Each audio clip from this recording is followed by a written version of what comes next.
The importance of microchipping is one of those things that people take lightly. Not only is it in the animal for the life of the animal, it's super small, little tiny chip about the size of a grain of rice that's implanted directly underneath the shoulder blades. And that tiny chip is scannable by any universal scanner. And then what happens is it has all of your information on it. So it has your name, phone number, address, which is not just given out to the general public. You have to call the company once you get that unique number identification, and then they give you whatever they are allowed to give you. So the chip company does work with you on that, and they let you know, okay, we'll give out your phone number and your name, but if you don't feel comfortable with your address or your email, then we will redact that information. But it's in there for the life of the animals. It's not a tracking device, which a lot of people think that it is. It just has your basic information so that we're able to get a hold of you if your animal goes missing. And that can be a cat, dog. We've seen microchips in rabbits, llamas, you name it. Anything that has that subcutaneous skin that we're able to inject that microchip into is able to be microchipped. There is no cost associated in Cherokee County if you microchip through the Cherokee County Animal Shelter. We chip Cherokee for free.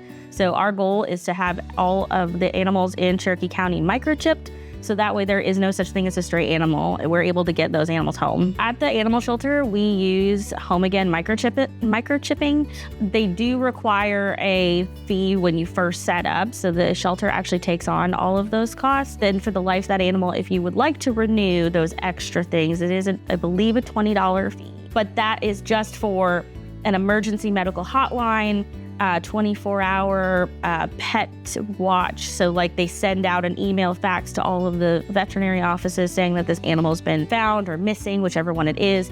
And at that time, you can decide, say my animal goes missing tomorrow and I haven't paid the $20. I don't have to. All my basic information is there. My phone number, my email address, my name and number, all of that's on there. If I want those extra things, I can then call at that time and add those. If your animal goes missing in Cherokee County, the first thing you need to do is report it with the Cherokee County Animal Shelter. That way we have all of your information. We have a picture of your animal that you can send in directly to us. It'll print right off our printer. We have all of the little details. My dog has blue eyes. My dog has, a red collar on.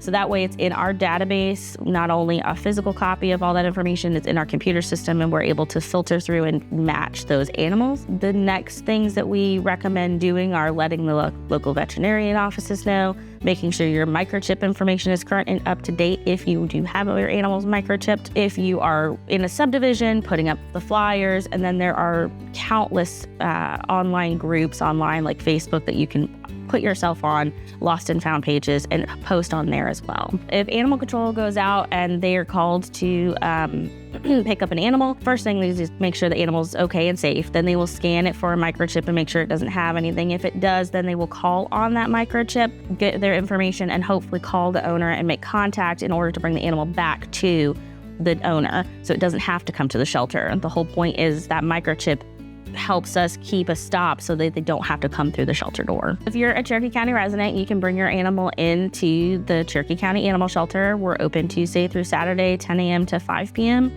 And as long as your animal is just contained on a leash or in a crate somehow, you can come in, no appointment necessary. You bring your animal in, you fill out about 5 minutes of paperwork, making sure we have all your current up-to-date information, and then the staff will take that animal just behind closed doors so that way the animal is less stressed. We use fear-free tactics here, so we want to make sure that they're not upset in any way.